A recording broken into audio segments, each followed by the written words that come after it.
If you're experiencing connection errors while trying to play PUBG, follow these simple steps to resolve the issue. This guide will help you troubleshoot and fix a problem efficiently. Step 1. Check your internet connection.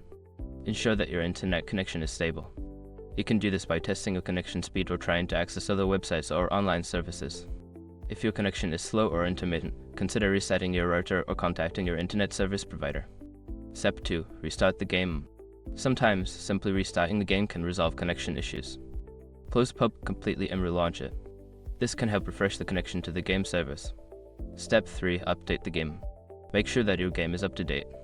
Check for any available updates in the game launcher or platform you are using, Steam, Xbox, etc. Installing the latest updates can fix bugs and improve connectivity. Step 4. Disable VPN or proxy.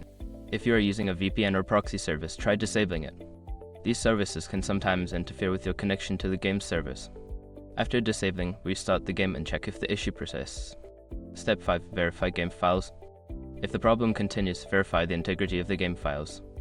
On platforms like Steam, you can do this by right-clicking the game in your library, selecting Properties, and then clicking on the Verify Integrity of Game Files option. This will check for any corrupted files and replace them. By following these steps, you should be able to resolve the connection errors in PUBG. If the problem continues, consider reaching out to the game's support team for further assistance.